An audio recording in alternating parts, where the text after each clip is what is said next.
بالکل اسی طرح سمجھ لیجئے، ایک بات یاد آئی ہے، حضور فرماتے ہیں کہ جس طرح کان لگا کر اللہ قرآن کو سنتا ہے کسی چیز کو نہیں سنتا۔ ہمیں نظر نہیں آتا نا، ہمیں معلوم نہیں، ہم قرآن پڑھ رہے ہیں تو سننے والا کون ہے؟ سب سے زیادہ کان لگا کر خود اللہ۔ یہاں اس لیے مجھے یاد آیا کہ ابو موسیٰ اشعری کو کیا پتا تھا کہ کون سن رہا ہے؟ وہ اپنی کیفیت میں نماز میں تہجد میں قرآن کی تلاوت کر رہے تھے، اور ظاہر بات ہے ان کے گھر ایکڑوں میں بنے ہوئے نہیں تھے، ایک ایک کمرہ، ایک ایک کوئی حجرہ، ایسے ہی تو گھر تھے نا صحابہ کے، لہذا حضور پاس سے گزرے، آواز آئی، کافی دیر سنتے رہے۔ اس کے بعد آپ تشریف لے گئے، صبح فجر میں ملاقات ہوئی تو حضور نے تحسین کے انداز میں فرمایا، یا ابا موسیٰ انک قد اوتیت مزمارا من مزامیر آل داؤد، اے ابو موسیٰ تمہیں تو آل داؤد کے سازوں میں سے ایک ساز اللہ نے عطا فرما دیا ہے۔ جس طرح حضرت داؤد لہن داؤدی مشہور ہے کہ جب وہ پچھلے پہر رات کو حمد کے ترانے الاپتے تھے، قرآن میں ہے کہ پرندے شامل ہو جاتے تھے ساتھ، اور پہاڑ وجد میں آتے تھے، پہاڑ بھی ان کے ساتھ شریک ہوتے تھے۔ تو جس طرح کا اللہ نے ان کو لہن عطا فرمایا تھا، حضور نے تحسین کے انداز میں فرمایا ہے ابو موسیٰ اشعری، اللہ نے تمہیں بھی آل داؤد کے سازوں میں سے ایک ساز عطا فرمایا۔ بہرحال قرآن مجید کا جو یہ میوزک ہے، قرآن کے الفاظ کا جو حسن ہے، جہاں تک حسن معنوی ہے وہ تو ہر لفظ میں ہے، لیکن یہ حسن ظاہری، حسن صوتی، حسن لفظی، یہ اپنے کلائمیکس پر آپ کو نظر آئے گا سورہ رحمان میں۔ لیکن قرآن میں یہ سورت اس اعتبار سے بھی ممتاز ہے، اس کی 4 آیات پر ذرا توجہ کریں گے، عجیب حقائق سامنے آئیں گے۔ جہاں یہ قرآن مجید کے حسن صوت اور حسن لفظی کی معراج ہے، وہیں اس کی پہلی 4 آیات میں 4 چوٹی کی چیزوں کا ذکر ہے، سب سے اونچی چیزیں۔ پہلی آیت کیا ہے؟ الرحمن، ایک آیت ہو گئی۔ رحمان کیا ہے؟ اللہ کا نام ہے۔ کبھی آپ نے غور کیا اللہ کے ناموں میں سب سے پیارا نام کون سا ہوگا؟ رحمان۔ کیوں؟ اس کا مادہ کیا ہے؟ رحمت۔ ہمیں سب سے بڑھ کر جس چیز کی ضرورت ہے وہ کیا ہے؟ رحمت خدا بندی۔ نام اچھی طرح سن لیجئے اس حضور کے قول کو۔ حضور فرماتے کوئی شخص جنت میں مجرد اپنے عمل کی بنیاد پر داخل نہیں ہو سکے گا جب تک کہ رحمت خدا بندی دستگیری نہ کرے۔ کسی صحابی نے بڑی ہمت اور جرأت کا ثبوت دیا کہ پوچھ لیا، کیا حضور آپ بھی؟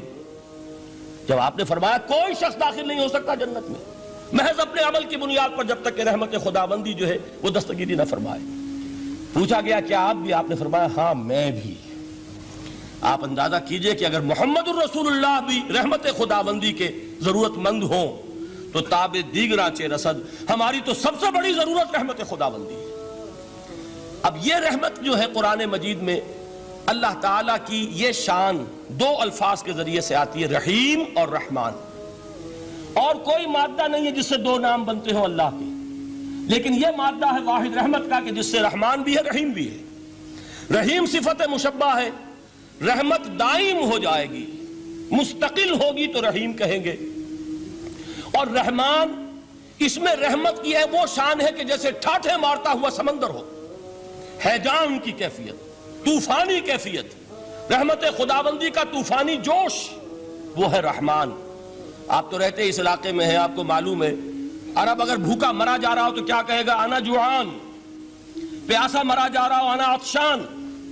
بہت غضبناک ہوگا غضبان، غضبان آصفہ قرآن میں آیا ہے، بہت غضبناک۔ رحمان جس کی رحمت جو ہے جوش میں ہے، ٹھاٹھے مارتے ہوئے سمندر کے مانند۔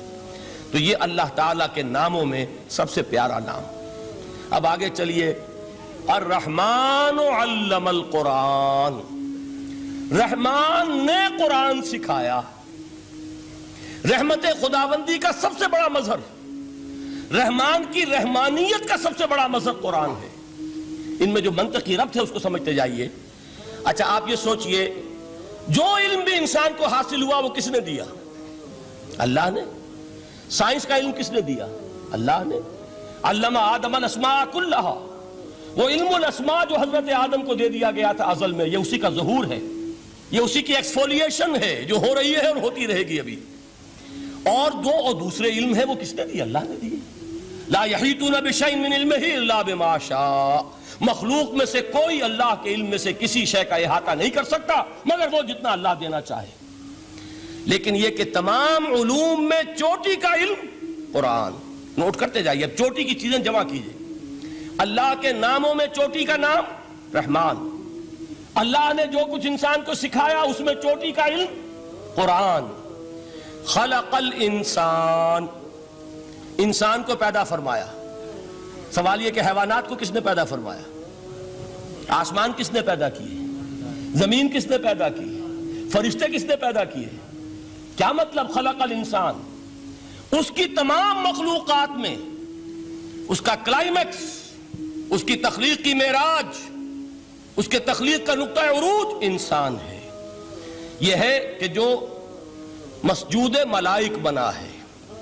وَلَقَدْ كَرَّمْنَا بَنِي آدَمَ وَحَمَلْنَاهُمْ فِي الْبَرِّ وَالْبَحْرِ وَرَزَقْنَاهُمْ مِنَ الطَّيِّبَاتِ وَفَضَّلْنَاهُمْ عَلَى كَثِيرٍ مِّمَّنْ خَلَقْنَا تَفْضِيلًا. تو تخلیق میں سب سے اونچی تخلیق انسان کی، علموں میں سب سے اونچا علم قرآن کا، اللہ کے ناموں میں سب سے اونچا نام رحمان. اب آئیے چوتھی چیز، علمہ البیان، انسان کو بیان کی صلاحیت عطا فرمائی. کیا اور کوئی صلاحیت عطا نہیں کی؟ بینائی کس نے دی؟ اللہ نے. اسی طریقے سے سماعت کس نے عطا فرمائی؟ اللہ نے.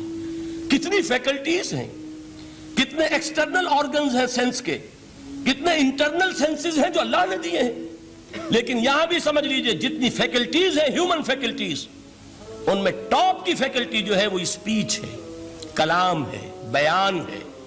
جن لوگوں نے میڈیکل سائنس کا مطالعہ کیا ہے وہ جانتے ہیں کہ یہ برین ہے، ہیومن برین، اس برین میں جو وہ اوپر ایک زرد سا مادہ ہوتا ہے، گرے میٹر، اس کی ایک کوٹنگ ہوتی ہے. یہ ہائیسٹ ایوالوڈ فارم ہے اور اس میں سب سے بڑا رقبہ جو ہے وہ اسپیچ سینٹر کہلاتا ہے.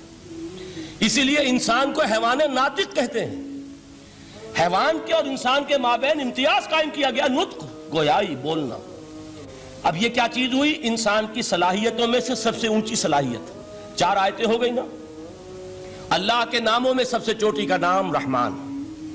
اس نے جو علوم پیدا کیے ان میں چوٹی کا علم قرآن.